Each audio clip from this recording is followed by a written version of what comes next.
All things rush on. That's what Tagore says in this really quite famous poem. All things rush on. They stop not. We are always actually in a time of change, because the time of change is all the time. We have an election in less than a month, as Joyce was reminding us, and many of us hope for a change in the direction of our country that seems to be on the wrong track in so many ways. But whatever happens, it will be a change. There's no doubt about that. All things rush on. They stop not. In our family, Diane and I have made a significant decision to change with my upcoming retirement. It's a bittersweet time for us as we prepare to leave this community that we love. And I know that we have created a bit of a wave of change for the church as well. It's not any small thing for a church community like ours to have a change in ministerial leadership. And perhaps it's even more strongly felt after a long-term pastorate like the 27 years we have shared together. 27 years, how did that happen? I did not come here, by the way, with intention of staying 27 years. It just wasn't on my mind. It just didn't occur to me that that would happen. So as you probably know, we have a search committee that's working to identify what is called in our denomination an interim minister. That's a minister who comes for a specific amount of time.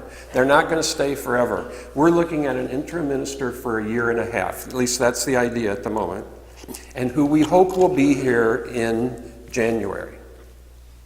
Who will that person be? I want to tell you in all honesty that I have no inside information about this. I don't have any idea who's coming, and I do not know even who the candidates are. And we have a great search committee, and they are in a process that's well outlined, and they're going to take care of all that. I am not part of that process. But what will that person be like? I am going to share a couple of ideas that I have about what that person will be like, even though I have no idea who it's going to be. And I think many of these ideas will also transfer over to what the settled minister will be like too, but some of them are a little more specific to this interim person who will come for the next 18 months. So now I'm going to spill the beans now. Well, there's some things I think we know about this person. And I can see them, and you can probably see them too. Some of them are easy to know. For example, as a Unitarian Universalist minister, this will be a person who has been through significant preparation to be a minister. They have worked hard. They have taken a lot of classes, read many books. They have been a chaplain at some time in their history, because you have to do that. And they will have experiences in at least one or more other Unitarian Universalist churches. That person has taken significant time and spent many thousands of dollars preparing to do this kind of work. Some of them, by the way, have high debt levels. It's something to really think about. This person will, in all likelihood, be a person with high ideals. Someone with a vision of what the world could be. And in all likelihood, it will be someone with an acute sensitivity to the many ways in which the world is not doing well, the many challenges that we have. I can almost guarantee to you that this person will be very sensitive to those issues which concern so many of us. I believe that this new person will be very impressed with this church. That's my opinion on the matter. They will love this sanctuary, I think. I only know one person who does not like this sanctuary, and I will never tell you who it is. That is going away when I go. No one will ever know. But I've only had one person tell me they didn't like it, and there have been probably thousands in here. So I predict that this new minister will love this sanctuary and feel that this is a wonderful worship space to be. I think they will be impressed with our history. I was impressed with the history of this church when I was considering coming here, and the whole thing of the Sunday evening lectures that took place in the early part of the 20th century, and this whole other piece of knowledge which we're pretty doggone sure that this was once the largest Universalist church in the United States. This church has an impressive history, that our minister was in Selma for the Selma March, just all kinds of fascinating things. And I think whoever comes here will feel very good and kind of inspired by that history. I think that the person who comes here is going to like you guys quite a bit. They're going to like you. They're going to say, wow, this is a pretty cool group of people. They are going to love your volunteer energy. They're going to love the way you care for each other, your generosity. They're going to love the way that people in this church can have fun together and laugh and sometimes act silly. They're going to take that as a sign of your spiritual depth. And they're also going to be impressed by the talents and backgrounds of people in this church. And they are going to see this church, I believe, as a basically healthy community. Basically healthy. We could call it healthy with some issues. Some issues means we're still breathing. And when you don't have any issues, we probably won't have anything else either. So I think they're going to be impressed with this congregation, and they're going to be happy to be here. And it's also true that when a minister comes in here with new eyes, they will see some things that perhaps we don't see clearly, or perhaps we do see them clearly and we just don't want to think about it. But this new person will pick up on some things about this community and wonder why they do that. And so they will offer some new insights, I believe. And it might be a little uncomfortable occasionally, or it might not, I don't know. But I do feel confident that they will do this in a loving way. One of the things interim ministers are supposed to do is get the church ready for the next settled minister. A story about Dick Hasty, who was the interim before I came. Some of you knew Dick Hasty. I wasn't here at the time, but I do know that Dick Hasty forced the church to increase the salary package. And that made a difference on the church. The way I've been told the story, Dick said he wouldn't come if they didn't do that. Partly, maybe he just wanted to get rich, I don't know. But I think that actually he saw that as a necessary step that needed to be taken. And it's important to know that for interim ministers, it's part of their sense of duty to let you know what they see and where they think there are aspects of the church life to work on. And it will be a good thing. You will learn some things and you'll have some insights that you didn't have before, I think. I'm pretty sure that will happen. I don't know what the specifics will be. He may say something like, well, why are there so many references to baseball? So insights like that. Then you'll have to try to explain that. This person will be what Mary Moore is a member of our church who is also an interim minister herself. But this is her home church, Reverend Mary Moore, and she says that an interim minister is pre-fired. Pre-fired. So they know they're not going to stay. And the word I hear is that gives them a wonderful sense of freedom.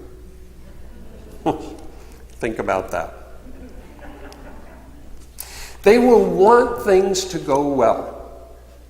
They will want things to go well.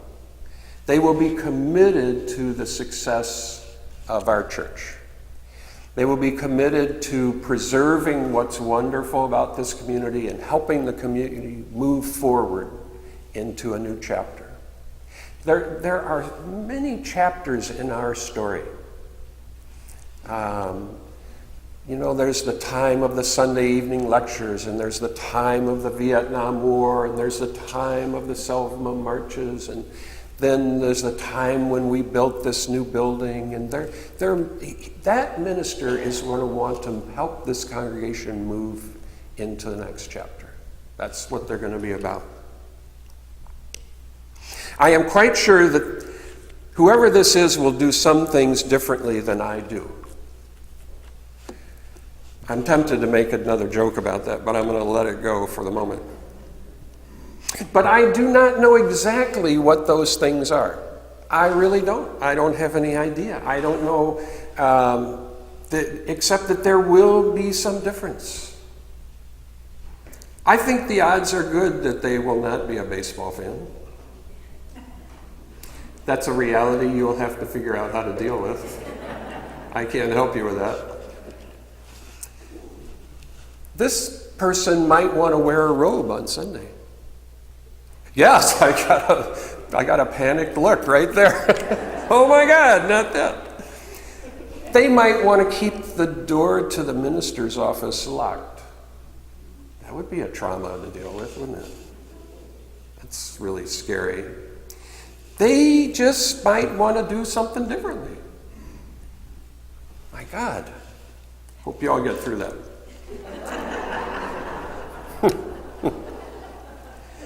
I know, because you're going to say, why are they doing that? That's not the way we do it. But interim ministers are not noted, by the way, for coming in and trying to change everything. That's not their MO. So don't be worried about that. But if somebody shows up in a robe, don't panic.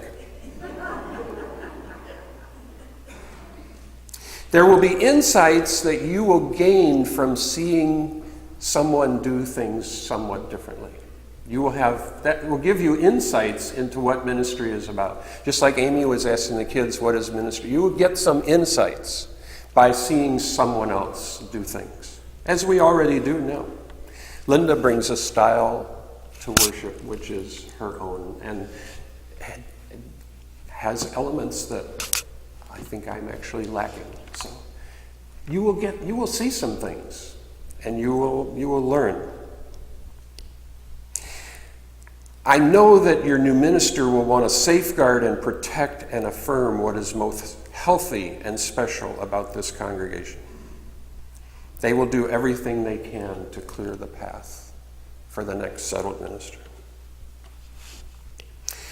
And one more thing, they will want to work in partnership with you.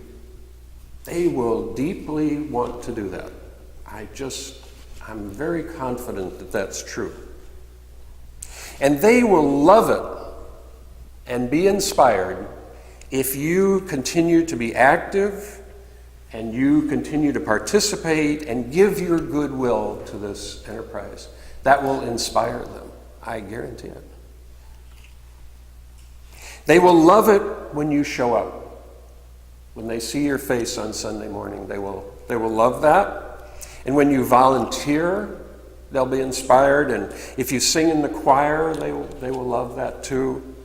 Or if you bring something really great to the potluck, that will be inspiring to them. In many ways, this is kind of a mutual inspiration kind of society. They will be nourished by your interest and your presence. So I take that to heart and remember that. They will understand that there is a grief process that will go on in the church. They know that already. They're in that business. They will understand that there's grief in the church. They will help the community work through the grief and get ready for a new settled minister. Diane and I are going to be in grief too. We should get ourselves an interim minister, dear people. I think we should. I'm going to think about that. But you will have one. They will have an understanding of how that process works. It's their job to know something about that. They deal with change every day in their special kind of ministry. So this is a creative time for all of us. Diane and I have a new adventure ahead of us, and this church has an adventure coming too. That's what's happening. You guys have an adventure coming. This particular chapter is starting to draw to a close, and this has been a great chapter. I'll have to talk to Kathy about that later, but this has been a great chapter. And it's not over yet. I still may throw a Hail Mary as the clock is running out. Look at what we've done. The church has grown significantly. We've built this new building. We've had countless moments of really wonderful fellowship and good times together, including mourning sometimes and grieving, but also laughing and having fun and just enjoying life, really. It's really been a wonderful chapter. And now this new chapter is beginning. It was always inevitable that this would happen. It was always inevitable that this would happen. There isn't any way out of this, really. The creative doors now are wide open. There's much room for some interesting and amazing things to happen. This church is solid. It works well. Not perfectly, but well. It is a truly caring community. It's a community that knows how to have fun together and how to grieve together when needed. I also want to remind you of something you know already, that this is a key religious community in this metropolitan area. And we are viewed that way, as being a central voice in this region. Our people are present in most of the progressive activities that go on in this community. We're everywhere at all these things. We're respected, not necessarily by everybody, but by most people and organizations who know who we are and have had some interaction with us. So we're intertwined in the leadership of this area, and also involved in our wider Unitarian Universalist movement as well. So this is a moving, innovative, creative, collaborative, and caring church. I would come to this church. We have every reason to believe that the new adventures that you're embarking on will be as exciting and fulfilling as those that have gone before. When I was thinking about what to say today, I thought about that Tagore poem that I had read years before, and also thinking about the image of the river. Tagore says, "All things rush on. No power can hold them back. And they rush on," says Tagore, and he asks us, is it beyond us to be glad with the gladness of this rhythm? Are we able to be glad that it's rushing on somehow? Knowing that rushing on is what the universe does. The river just keeps going. It can't be stopped. Is it beyond us to be glad with the gladness of this rhythm? But also, he says, to be tossed and lost and broken in the whirl of this fearful joy. So we do get tossed and lost sometimes too. Keeping steps with that restless music, the rapid music, the seasons come dancing and they pass away. Colors, tunes, and perfumes pour in endless cascades in the abounding joy that scatters and gives up and dies every moment.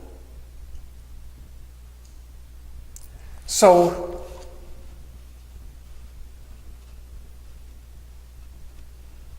all things rush on, and no power can hold them back. We are part of that. We are writing new chapters. We are a powerful and beautiful people. What a great thing to be part of this adventure.